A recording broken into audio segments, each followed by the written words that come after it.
Hi everyone, I'm going to continue reading Charlotte's Web. We are on chapter 8 and it is called A Talk at Home. On Sunday morning, Mr. and Mrs. Arabelle and Fern were sitting at breakfast in the kitchen. Avery had finished and was upstairs looking for his slingshot.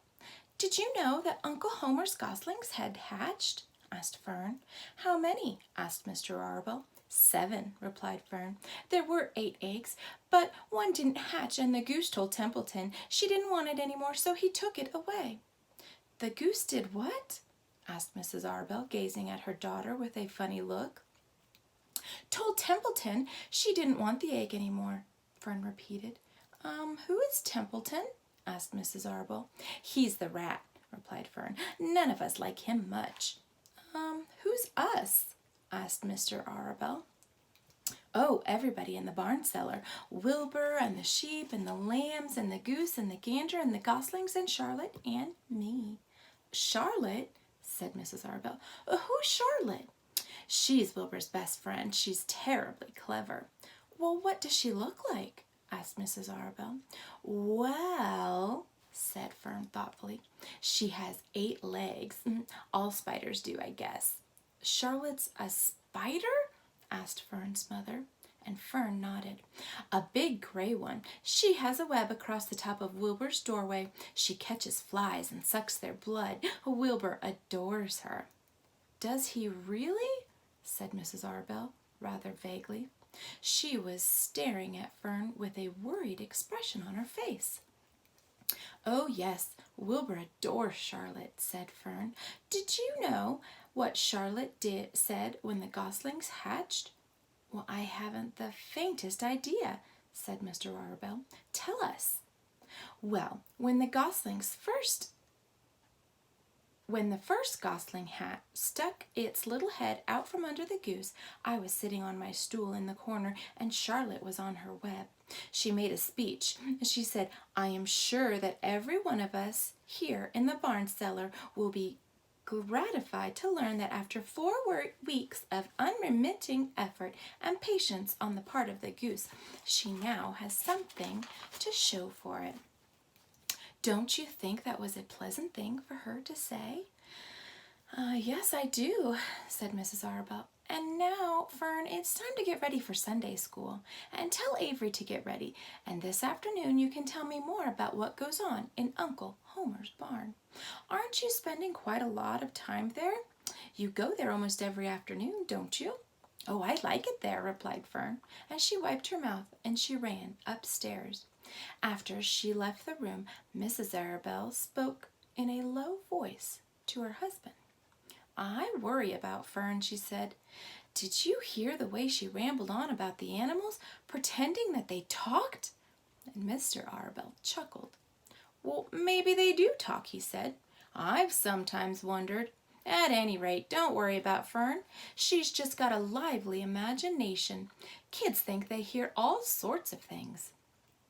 "Just the same, I do worry about her," replied Mrs. Arabelle. "I think I shall ask Dr. Dorian about her the next time I see him. He loves Fern almost as much as we do, and I want him to know how funny she's been acting about that pig and everything. I don't think it's normal. You know perfectly well animals don't talk." And Mr. Arabelle grinned. "Well, maybe our ears aren't as sharp as Fern's," he said. Okay, friends, that is the end of chapter 8. We are going to start chapter 9, and it's called Wilbur's Boast. A spider's web is stronger than it looks. Although it is made of thin, delicate strands, the web is not easily broken. However, a web gets torn every day by the insects that kick around in it, and a spider must rebuild it when it gets full of holes. Charlotte liked to do her weaving during the late afternoon, and Fern liked to sit nearby and watch. One afternoon, she heard a most interesting conversation, and she witnessed a strange event. "You have awfully hairy legs, Charlotte," said Wilbur, as the spider busily worked at her task. My legs are hairy for good reason, replied Charlotte. Furthermore, each leg of mine has 7 sections. The coxa, the trochanter, the femur, the patella, the tibia, the metatarsus, and the tarsus. Wilbur sat up upright. You're kidding, he said. No, I am not either. Say all those names again. I didn't catch them the first time. Coxa, trochanter, femur, patella, tibia, metatarsus, and tarsus. Goodness, said Wilbur, looking down at his own chubby little legs. I don't think my legs have 7 sections. Well, said Charlotte, you and I lead different lives. You don't have to spin a web. That takes real leg work. I could spin a web if I tried, said Wilbur, boasting. I just never tried. Oh, well, let's see you do it, said Charlotte. Fern chuckled softly, and her eyes grew wide with love for the pig. Okay, replied Wilbur. You coach me, and I'll spin one. It must be a lot of fun to spin a web. How do I start? First, take a deep breath, said Charlotte, smiling, and Wilbur breathed deeply. Now, climb to the highest place you can get to, like this. And Charlotte raced up to the top of the doorway. Wilbur scrambled to the top of the manure pile. Very good, said Charlotte. Now make an attachment with your spinnerets, hurl yourself into space, and let out a drag line as you go down. Wilbur hesitated for a moment. Then he jumped out into the air. He glanced hastily behind to see if a piece of rope was following him to check his fall, but nothing seemed to be happening in his rear, and the next thing he knew, he landed with a thump. Ooh! He grunted. Charlotte laughed so hard that her web began to sway. Well, what did I do wrong? Asked the pig when he recovered from his bump. Nothing, said Charlotte. It was a nice try. Well, I think I'll try again, said Wilbur cheerfully. I believe what I need is a little piece of string to hold me. And the pig walked out to his yard. You there, Templeton, he called, and the rat poked his head out from under the trough. Got a piece of string I could borrow? Asked Wilbur. I need it to spin a web. Yes, indeed, replied Templeton, who saved string. No trouble at all, anything to oblige, and he crept down into his hole. He pushed the goose egg out of the way, and he returned with an old piece of dirty white string. Wilbur examined it. That's just the thing, he said. Tie one end to my tail, will you, Templeton? And Wilbur crouched low, and with his thin, curly tail toward the rat. Templeton seized the string, he passed it around the end of the pig's tail, and he tied 2 half hitches. Charlotte watched in delight. Like Fern, she was truly fond of Wilbur, whose smelly pen and stale food attracted the flies that she needed, and she was proud to see that he was not a quitter and was willing to try again to spin the web. Here's a picture of Templeton and Wilbur.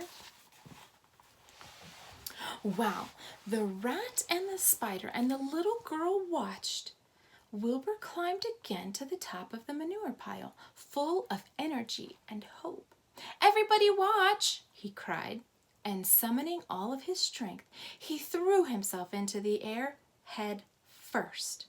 The string trailed behind him, but as he had neglected to fasten the other end to anything, it didn't really do any good, and Wilbur landed with a thud, crashed and hurt. Tears came to his eyes. Templeton grinned, and Charlotte just sat quietly. After a bit, she spoke. You can't spin a web, Wilbur, and I advise you to put that idea out of your head. You lack 2 things needed for spinning a web. Well, what are they? Asked Wilbur sadly. And here's a picture of Wilbur jumping off. You lack a pair of spinnerets, and you lack nohow. But cheer up. You don't need a web. Zuckerman supplies you with 3 big meals a day. Why should you worry about trapping food? Wilbur sighed. You're ever so much cleverer and brighter than I am, Charlotte. I guess I was just trying to show off. It serves me right. Templeton untied his string and took it back to his home. Charlotte returned to her weaving. You needn't feel too badly, Wilbur, she said. Not many creatures can spin webs. Even men aren't as good at it as spiders, although they think they're pretty good, and they'll try anything. Did you ever hear of the Queensboro Bridge? And Wilbur shook his head. Is it a web? Well, sort of, replied Charlotte. But do you know how long it took men to build it? 8 whole years. My goodness, I would have starved to death waiting that long. I can make a web in a single evening. Well, what do people catch in the Queensboro Bridge? Bugs? Asked Wilbur. No, said Charlotte. They catch anything. They just keep trotting back and forth across. They don't catch anything. They just keep trotting back and forth across the bridge, thinking there's something better on the other side. If they'd hang head down at the top of the thing and wait quietly, maybe something good would come along. But no, with men it's rush, rush, rush every minute, and I'm glad I'm a sedentary spider. Well, what does sedentary spider mean? Asked Wilbur. It means I sit a good part of the time and I don't go wandering all over creation. I know a good thing when I see it, and my web is a good thing. I stay put and wait for what comes. It gives me a chance to think. Well, I'm sort of sedentary myself, I guess, said the pig.